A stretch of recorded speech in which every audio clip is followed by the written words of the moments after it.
저하고 그리고 아내하고 그리고 아내의 동창인 한 친구와 함께 대화를 하고 난 다음에 시 한 편을 썼습니다. 꼭 만나고 싶은 단 한 사람. 부제목은 만남의 숨 주기율표.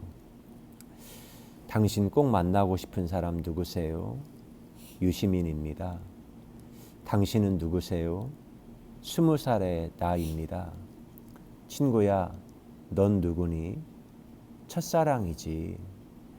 그의 이야기를 들으면 역사의 시공간을 뛰어넘으며 그려진 사람의 숨결을 들을 때 지금 여기까지 울림이 되어 옵니다. 20살의 나, 역할 연극을 시작하기 전 길에서 자신을 보여준 설렘 가득한 소녀였습니다. 첫사랑이 시작되었던 날 책을 봐도 하늘을 봐도 눈을 감아도 내 마음 그대로 가득 찼던 날입니다. 당신을 만나면 내 마음의 온도 100도 되어 끓습니다. 권태였던 심장이 다시 뜁니다. 이제 어깨 동무하고 동무들과 들판에 벌러덩 누워 쏟아지는 별 문을 열어 가득 담습니다. 그 별 내게 들어와 이제는 뜨겁지도 차갑지도 않은 36.5도 의리 지켜준 나의 보시오. 오늘 또 만나기 전 멈칫하고 문을 엽니다. 그런 시였어요. 저는 유시민을 만나면 그 작가가 말하고 있는 삶에 대한 통찰, 그런 것을 느낍니다. 개인적으로 그를 직접 대면하진 않지만 그의 책을 통하여서 책의 내용을 만나고 그 책의 내용을 통하여 그 사람이 어떤 사람인지를 생각하게 되죠. 최근에는 그가 이재명 캐릭터에 대해서 3가지 키워드로 말했어요. 생존자, 발전도상인, 과제 중심이요. 그렇게 이재명에 대해서 말하는데 제게 공감이 되는 게 있더라고요. 그 사람이 생존자로 몸을 가지고 살아왔기에 그의 인생에는 그 인생의 고통과 아픔과 많은 인생의 사연 가운데 자기만이 간직하고 있는 유전자, 고유한 삶의 패턴, 영혼의 울림, 그런 눈물과 땀의 울림, 그걸 가지고 있습니다. 영화 광의 왕이 된 남자를 보면 한순간 광대였던 천한 신분이 한순간에 그 왕의 역할, 광해군 역할을 감당하게 되거든요. 근데 그가 왕의 역할을 감당할 때 놀라운 것은 궁궐에 들어가서 많은 에피소드와 함께 많은 감동을 일으킵니다. 근데 그 이유는 그가 왕의 역할을 하게 될 때 왕의 흉내를 냈는데 흉내가 아닌 그의 영혼과 몸 안에는 백성의 유전자, 백성의 DNA가 있었기 때문에 그 백성의 마음을 헤아리며 그가 왕으로서 통치를 하게 된 것입니다. 그에게는 생존하기 위해서 그의 인생에 그려진 무늬가 있죠. 우리 성경에는 그걸 스티그마라고 하거든요. 갈라디아서에 사도 바울이 말했던 것처럼 나를 괴롭게 하지 말아라. 나는 나의 몸에 예수의 흔적을 가지고 있다. 그 흔적이라는 것이 무늬이기도 하지만 또 하나는 소유의 의미입니다. 흔적을 통해서 그 주인이 누구인지, 내가 무엇에 이끌림과 통치를 받았는지 그것을 알게 됩니다. 또 하나는 발전도상인이거든요. 우리는 길 위에서 살게 될 때 많은 세상의 새로운 것과 융합을 하고 발전이 되어집니다. 내가 진영에 머무르고 길에 머물러 있으면 그게 길들여지고 그것에 고착이 되어져 버려요. 그러나 내가 늘 길 위에 있으면 늘 새로운 존재에 대해서 포용적인 생각을 하고 관용을 하고 창의적인 생각을 하고 늘 꿈꾸는 사람이 됩니다. 과제 중심형은 자기 인식이 있고 또 하나는 과제 중심을 형으로 가려면 지금 있는 사건과 사물과 세상에 대해서 문제의식을 느껴야 돼요. 문제의식을 느낀 사람이 새로운 목표를 만들고 새로운 세계에 대한 꿈을 꾸고 그걸 향해 찾아갑니다. 그걸 하려면 내가 늘 깨어 있어야 되거든요. 내가 무엇인가에 길들여져 있으면 지금 이게 불편한 게 무엇인지, 문제가 무엇인지 그걸 깨닫지를 못합니다. 제 아내가 20살에 나를 만나고 싶다고 하더라고요. 근데 그 20살을 찾아가서 지금 50이 된 내가 20살 된 나에게 말을 한다면 그에게 어떤 행동을 하고 어떤 말을 할 수 있을까?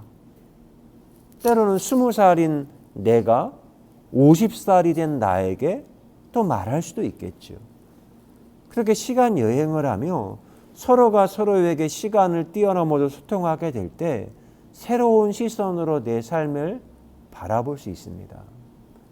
이것이 현존자라는 거거든요. 내 삶을 단순히 지금의 상황에 매몰되어 바라보는 것이 아니라 관찰자 시점으로, 감독자 시점으로 좀 더 높은 시선 위에서 나 자신의 삶을 바라보는 겁니다. 오늘 사도행전 16장 11절에 사도 바울이 이제는 유럽 복음화의 첫 문을 연 이야기가 오늘 성경에 나와요. 마게도냐의 첫 성 빌립보, 그곳에 가서 처음 이제 유럽 지역, 그 복음의 문이 열리는 과정 가운데 사도 바울이 루디아를 만나는 과정이 오늘 성경에 나오고 있습니다.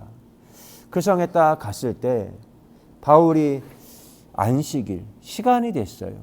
기도할 것이 어디 있을까 찾다가 강가에 나갔다가 여자들과 만나게 되고 거기에 옷감 장사를 만나가게 되고 하나님이 그의 마음을 열어 바울의 말을 따르게 했다라고 말합니다. 과거 제가 목회를 하고 전임 목회하고 개척하고 이런 거 준비할 때 늘 그런 걸 경험하거든요. 어떻게 개척을 하고 어떻게 전도하고. 근데 그때마다 맨 처음에 하는 말이 타겟을 정하라. 너의 목회는 누구를 대상으로 할 것인지 타겟을 정하라. 그리고 내가 정말 기도하면 하나님이 갈급한 사람, 목마른 사람, 예비된 사람, 이런 사람을 만나게 될 거다. 그리고 그들에게 네가 가지고 있는 말씀 있지 않냐? 그 말씀을 한번 나누도록 해라. 그가 정말로 갈급하고 예비되고 준비된 영혼이면 하나님이 붙여주신다. 그런데 이게 가장 중요한 어떤 삶의 루틴과도 같은 것이었어요. 우리 인생에는 사람들이 모두가 다 불안함이 있거든요. 그것은 인생의 길을 잘 모른다는 거예요. 어떻게 살아야 되는지. 그건 인간으로서 늘 해야 하고 있는 고민이거든요. 또 하나는 인생은 죄에 대한 시달림이 있어요. 자기 인생에 대한 걸어온 삶의 문제 가운데 내가 죄의 유혹에 넘어지고 그리고 넘어졌던 죄의 문제가 있고 그리고 이 땅에서 영혼을 공격하는 악한 영적인 존재, 그걸 성경에서는 마귀와 사단이라고 말하기도 하죠. 그런데 그런 시달림은 인간이면 누구나 모두가 다 가지고 있는 것들입니다.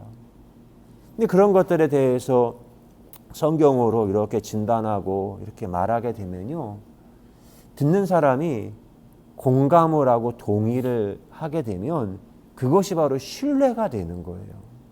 아, 이분이 나의 어떤 영혼의 목자, 지도자, 이런 것이 될 수가 있겠구나. 그러면서 그때 밀당이 되고 그리고 서로가 만남이 되고 그런 것에 이렇게 되기도 하죠. 그리고 실제로 교회를 개척하고 이렇게 하다 보면 목사님들이 자기를 과시하기 위해서 후광효과라는 걸 이용해요. 그 가장 후광효과는 건물이죠. 예배당. 그리고 얼마나 많은 숫자가 있는지, 언론에서 어떻게 보도가 되어 있는지 적극적으로 활용을 해서 그걸 합니다. 이 사람은 믿을 만한 사람이야. 뭔가 잘한 것이 있으니까 예배당도 짓고 사람이 이만큼 모인 게 아니겠어? 그러면 더 사람들이 그거에 매혹이 되고 마음을 주기도 합니다. 그리고 이제 설교로 하고 메시지를 주면서 그들의 영혼의 갈급함, 또한 삶의 문제, 질병의 문제, 직장의 문제, 뭐 여러 문제들을 기도하면서 해결해 나가는 거죠. 그리고 그런 거 하면서 인간 관계가 맺어지고, 그리고 거기에 참석했던 성도들은 은혜를 받게 되면, 야, 진짜 이 교회 안에, 기독교회 안에 예수님만이 우리의 모든 답이 되겠다. 그리고 어떤 사람들은 결심하고 내가 주를 위해서 헌신하고 봉사하고 이 일에 조금 더 열심히 해야지. 그 마음으로 시간을 들이잖아요. 주일이라는 시간을 정하고 수요일, 금요일, 새벽 그렇게 하면서 거기에 이렇게 들어옵니다. 그러면 거기에 뭐 칭찬도 하고 때로는 직분도 얻고, 또한 그것이 있을 때 성도들은 또 만족해 하기도 하고, 그러면서 뭐 내가 주를 위해서 헌신하기도 하고 시간을 드리고 물질을 드리고 이런 일을 해가는 겁니다. 그리고 교회 안에서 늘 그 세계 안에서 연대하고, 그리고 그런 것도 있죠. 늘 큐티하고 24시간 주님을 바라보면 내 마음에 밀려들어온 세상의 유혹들이 있거든요. 그것들을 내가 통제를 하고 나를 지키고 이렇게 해야 되고. 근데 여러분, 제가 지금 이야기한 게 이게 오늘 성경에 사도행전에 있었던 바로 그 이야기거든요. 근데 이게 지금 제가 무엇을 이야기한 거냐면 그루밍이라는 걸 이야기한 거예요. 그루밍. 고양이가 자기의 털을 예쁘게 보이기 위해서 입으로 막 핥으면서 예쁘게 만드는 거예요. 이게 어떤 거냐면 그루밍이라는 것이 길들이는 거거든요. 길들이는 거. 그루밍 폭력이 되고 심지어 그루밍 성폭력도 있고. 근데 문제는 대한민국에서는 지금 이런 거에 대해서 가르치지를 않습니다. 영국에서는 그루밍법이라고 있거든요. 누군가가 당신에게 이런 걸 하게 되면 그게 이런 건지 알아야 된다. 근데 문제는 정말 심각한 것은 우리가 몸을, 돈을, 그건 이제 폭력이라고 인식을 하거든요. 정말 심각한 것은 마음과 영혼이 길들여진 거에 대해서는 사람이 잘 인식을 하지를 못합니다. 진짜 큰 도둑은 마음을 도둑질하는 거거든요. 마음을 빼앗기는 거거든요. 그래서 성경은 무릇 지킬 만한 것보다 더욱 내 마음을 지키라. 생명의 근원이 이에서 난다. 그리고 정말 여기에서 벗어나려면요, 하나밖에 없더라고요. 그게 바로 죽음이에요. 누군가는 죽어야만이 거기를 빠져나올 수가 있어요. 저는 저 자신이 목회 사망 사건을 경험하고 자영업을 하고 새롭게 길을 걸어가요. 저는 정말 죽음을 경험했거든요.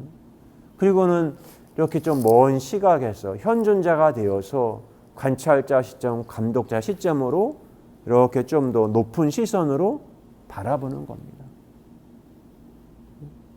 이스라엘 백성이 애굽에서 430년 동안 종살이했어요. 하나님의 은혜로 자유를 얻었어요. 홍해를 건넜어요. 만나를 먹어요. 광야에서 구름기둥, 불기둥을 경험해요. 이게 얼마나 황홀한 감격들이겠습니까? 그런데 그들은 홍해를 건넌 지 사흘 만에 먹을 게 없다고 불평해요. 왜 만나밖에 없냐고 불평해요. 왜 그런 거죠? 430년 애굽에서 너무나 종살이를 했어요. 종살이 할 때 단순히 육체의 노동만 한 게 아니라 그들은 430년을 애굽에 살면서 영혼이 길들여진 거예요. 노예로 길들여진 거예요. 착취를 당했는데도 착취당한 줄을 모른 거죠. 우리 과거에 식민생활하고 독재정권 시절에 그렇게 많이 시달렸는데도 불구하고 그거를 인식하지 못하는 그것도 있게 되는 거죠. 올드 마린보이 그 박명호 씨가 있거든요. 그는 북한 이탈 주민입니다. 목숨을 걸고 그는 휴전선을 넘었어요. 군사 분계선을 넘었습니다. 그런데 이 땅에 왔을 때 그가 살 곳이 없더래요.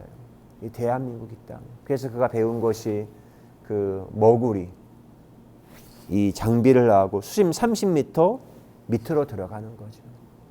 땅 위의 공간은 그가 살 곳이 없기 때문에. 그래서 바다 밑으로 들어갑니다. 근데 그 영화에서는 근데 언제까지 그 수심 밑에서 삽니까? 자기는 잠수병이 생겨서 발이 썩어 들어가고 있기도 하고. 그래서 그는 횟집을 내죠. 땅 위에서 살 수 있는 무대를 만들어요. 근데 그게 얼마나 힘든지. 그러면서도 제가 그 박명호 씨가 제 마음에 감동에게 다가오는 것은 그 어떤 것 하나에 길들여지지 않고 자기의 고유한 인생에 춤을 추는 것. 생과 사의 경계, 수심 30m에서 잠수부로 춤을 추고 땅 위에서 춤을 추는 그 모습이 너무 경이로워요. 자기가 홀로 서고자 하는 그 인생이 얼마나 아름다운 춤인지. 우리도 날마다 그러한 홀로 서기의 춤, 예배자의 춤 아름답게 추어가시기를 축복합니다. 거룩하신 하나님 고맙습니다. 이 땅을 살면서 하나님이 제게 말씀하시는 거룩한 영혼의 떨림이 있습니다. 그 영혼의 떨림을 따라 하나님을 노래하며 이 땅을 정말 하나님 앞에 온전한 예수님이 언제나 아버지 하나님과 온전한 일대일의 관계를 맺어가시며 온전한 소명의 길을 걸어가셨던 것처럼 우리를 또 하나님과 그렇게 교제하며 온전한 소명의 길, 영혼의 떨림을 따라 춤을 추며 가는 거룩한 예배자의 삶이 되게 하신 것 고맙습니다. 오늘 하루도 함께 하시고 축복해 주신 것 고맙습니다. 사랑합니다. 예수 그리스도의 이름으로 기도드리옵나이다. 아멘.